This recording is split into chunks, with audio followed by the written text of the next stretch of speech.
Nih.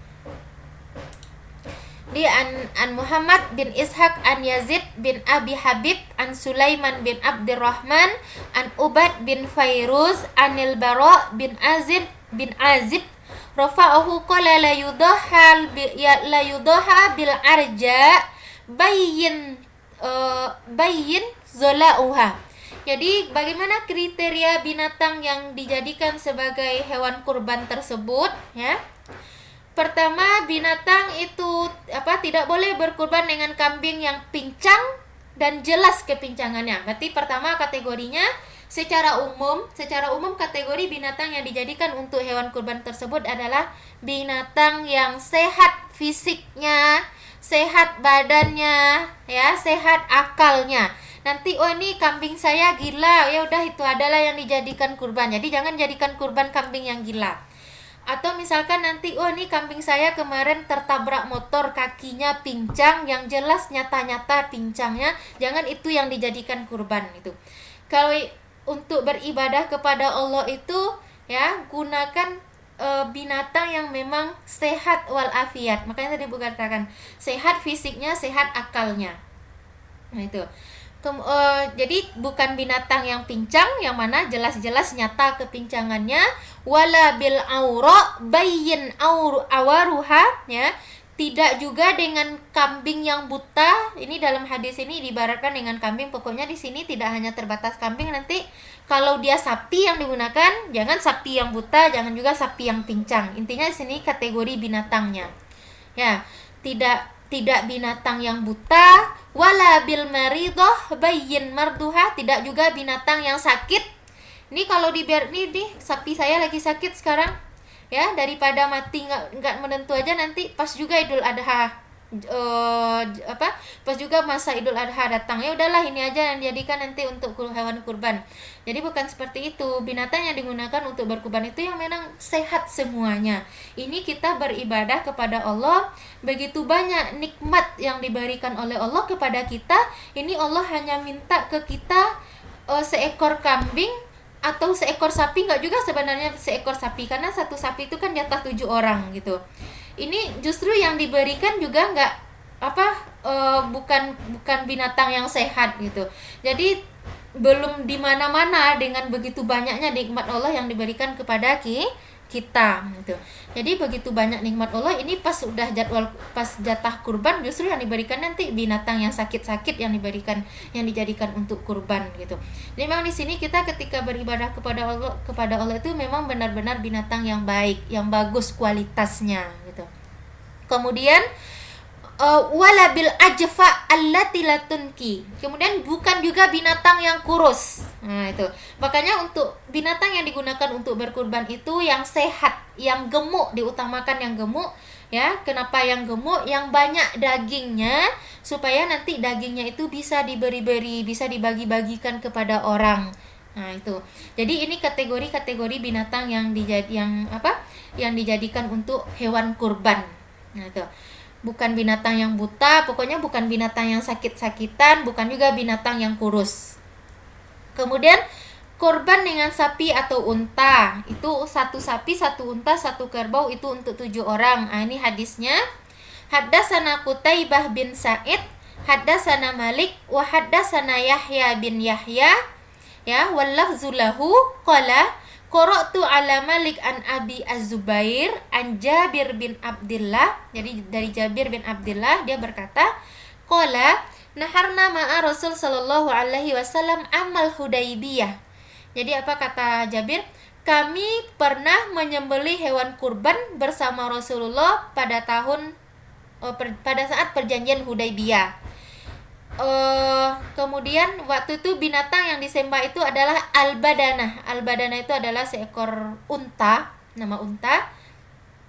Ada umurnya nih. Ibu lupa al-badanah ini dari umur berapa sampai umur berapa. Dia ada al-badanah, kemudian ada al-musinnah. Intinya sini binatang kurban yang digunakan itu adalah unta. Ansabaatin, yaitu satu unta itu untuk 7 orang.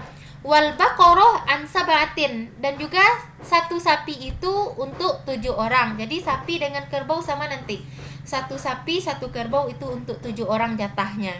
Nah, itu. Jadi boleh kita berkongsi dengan orang lain ya, ketika berkurban itu. Yang jelas satu sapi, satu unta, satu kerbau itu jatah untuk 7 orang.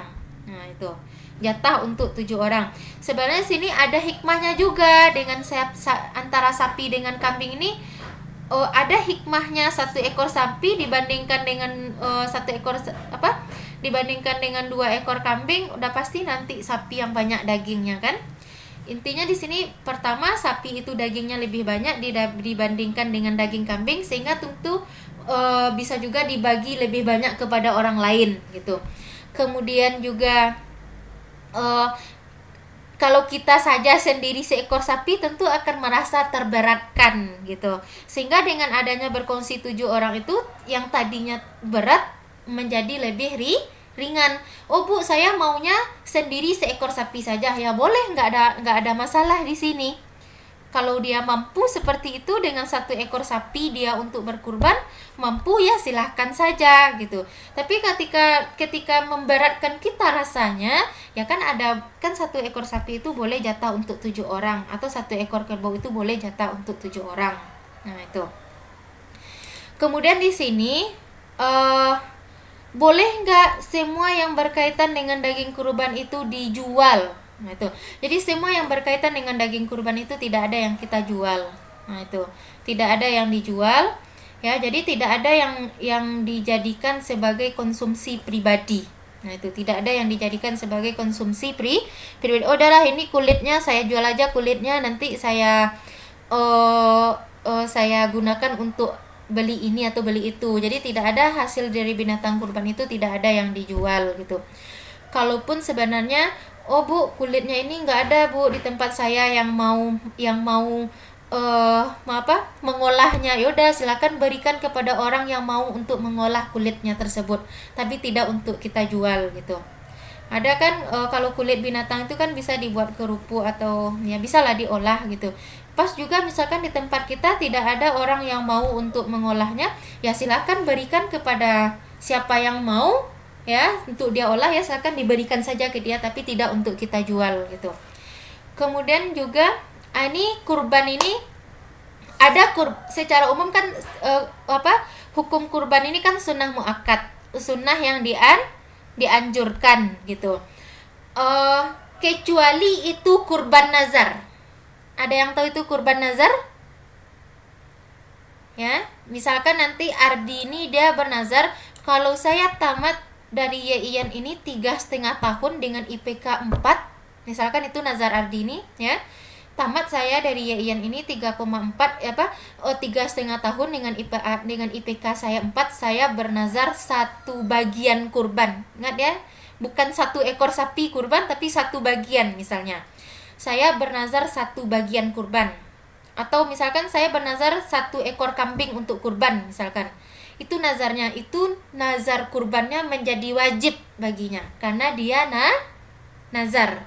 Nah, itu nazar. Nah, itu jadi nanti ketika nazarnya terpenuhi, maka kurbannya si Ardi ini wajib dia laksanakan. Hukumnya tidak jadi sunnah bagi dia, tetapi adalah wajib. Nah, itu kenapa? Karena dia tadi kurbannya kurban nazar. Nah, itu maka ketika nazarnya terpenuhi, maka dia wajib berkurban itu satu bagian dalam artian misalkan kalau sapi yang disembelih 1 dari 7 orang itu ada Ardi satunya, itu 1 bagian namanya itu. Tapi saya kurbannya 1 ekor sapi, ya berarti sendiri saja menanggung 1 ekor sapi itu. Atau saya kurbannya 1 ekor kambing saja, ya berarti kambing itu nggak ada jatah untuk 7 orang. Yang jelas 1 ekor kambing 1 orang ya. Nah, itu nggak bisa dibagi-bagi dengan orang lain, berarti wajib dia memenuhi. Kemudian untuk kategori kurban nazar, kalau tadi kan daging kurban itu kita yang berkurban boleh memakannya, kemudian boleh diberikan kepada keluarga kita dan juga kepada orang-orang yang berada di sekitar kita. Kalau kurban nazar, orang yang bernazar tersebut tidak boleh memakan daging kurbannya.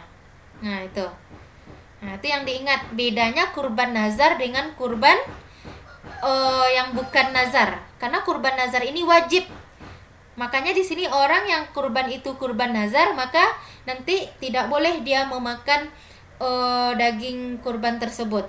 Nah, itu intinya sini kita nggak boleh